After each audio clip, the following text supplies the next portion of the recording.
நிறைவாழ்வு AG சபை வழங்கும் morning மன்னாவிற்கு உங்களை அன்போடு வரவேற்கிறோம். கர்த்தருடைய பரிசுத்த நாமம் மகிமைப்படுவதாக. இந்த நாளில் உங்களை சந்திப்பதிலே மிகுந்த சந்தோஷம். என கண்பான தேர்ந்த பிள்ளைகளே, நிறைய காரியத்தை நம்ம எடை போடுவோம், ஆனா அது தேவனுடைய பார்வையில அது மிகவும் எளிமையான காரியமா இருக்கும். நமக்கு முன்னாடி அது மலை மாதிரி தெரியணும். இது எப்படி ஆகும், இதெல்லாம் சாத்தியமாகிறதுக்கு வாய்ப்பே இல்லைங்க அப்படின்னு கூட நிறைய நேரம் சொல்லலாம். நான் ஒரு மருத்துவமனைக்கு சென்றிருந்தேன். இந்த மருத்துவமனையில நின்று கொண்டிருந்த பொழுது பெரிய ஹாஸ்பிட்டல், கவர்மெண்ட் ஹாஸ்பிட்டல். அந்த ஹாஸ்பிட்டல்ல இருந்து எனக்கு முன்பாக ஒரு பேஷண்ட் இருந்தாங்க. அவருடைய கணவனார் என்ன செய்தாருன்னா, காலில் ஒரு பெரிய காயம். அந்த காயத்தை பார்த்து இவங்க ரொம்ப பயந்து கொண்டிருந்தாங்க அவங்க கணவனார். அப்பொழுது அந்த தாயார் மனைவி அவங்கள பார்த்து சொன்னாங்க ஒரு வார்த்தை. டாக்டர் வெளியே உள்ள போயிட்டு இருக்கும்போது நிறைய பேஷண்ட்டை பார்த்த உடனே அவங்க சொன்ன வார்த்தை என்ன தெரியுமா?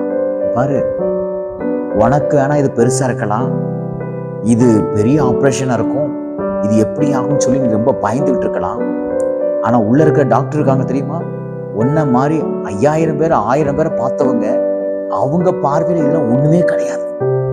வார்த்தையை சொன்ன உடனே எனக்கு ரொம்ப பெரிய விசுவாசத்தை ஏற்படுச்சு. என் தேவன் எவ்வளவு பெரியவர். இன்றைக்கு நான் ஒரு வசனத்தை வாசிக்க பாருங்கள். 2 ராஜாக்கள் புஸ்தகம் 3ஆம் அதிகாரத்துல ஆண்டவர் சொல்லுகிற வார்த்தை, 18வது வார்த்தை இப்படியாக சொல்லுகிறது: இது கர்த்தரின் பார்வைக்கு அற்ப காரியம். அற்பமான காரியங்க. நீங்க எதை பெருசா நினைச்சு பயந்துட்டு இருக்கீங்களோ அதை மாற்றுவதற்கு தேவனுக்கு அற்பமான காரியம். எதை குறித்து ரொம்ப பயந்து திகிலோடு கூட இருக்கீங்களோ அதை எடுத்துக் கொள்வதற்கு தேவனுடைய பார்வையில் அது அற்பமான காரியம். விசுவாசிக்கிறீங்களா? நிச்சயமா சொல்றேன், கர்த்தருடைய வார்த்தை நீங்க விசுவாசிப்பீங்கன்னா உங்களால முடியாது, உங்க பலத்தினால முடியாதது. ஆமென். சில காரியத்துல நீங்க எவ்வளவு நகர்த்தியும் அது நகராம இருக்கக்கூடிய அந்த காரியம் கர்த்தருடைய பார்வையில அற்பமான காரியம். நீங்க காற்றையும் காண மாட்டீங்க, மழையும் காண மாட்டீங்க, பெரிய பஞ்சம், மழை வரல. எலிசா தீர்க்கதரிசி சொல்றாங்க, பாரு, நீ பஞ்சத்தை குறிச்சு ரொம்ப பயந்துட்டு இருக்கிற, மழை வரலனாலும் தண்ணி வரும் ஐயா. நீ நினைக்கிறது மேல இருந்து ஆசீர்வாதம் வரும்னு இல்ல, என் ஆண்டவர் கீழ இருந்து ஒன்னு ஆசீர்வதிக்க முடியும். இது அற்பமான காரியம். உங்க வாழ்க்கையில வியாதியை சுகமாக்குறது அற்பமான காரியம். உங்க கடனை அடைக்கிறது தேவனுடைய பார்வையில் அற்பமான காரியம்.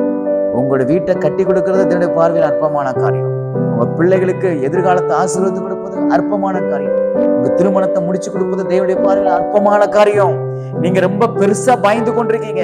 நீங்க அந்த பயத்தெல்லாம் தூக்கி போட்டு நீங்க சொல்ல வேண்டியது, ஆண்டவரே, இது உங்க பார்வையில அற்பமான காரியம்னு சொல்லி பாருங்க. தேவன் அது பிரம்மாண்டமாய் நடத்துவார். இன்றைக்கு கர்த்தர் உங்களுக்கு பிரம்மாண்டமான காரியத்தை உங்களுக்கு செய்து உங்கள் பெயரை கர்த்தர் மேன்மைப்படுத்துவாராக. கர்த்தர் உங்களை ஆசீர்வதித்து பாதுகாப்பாராக. God bless you.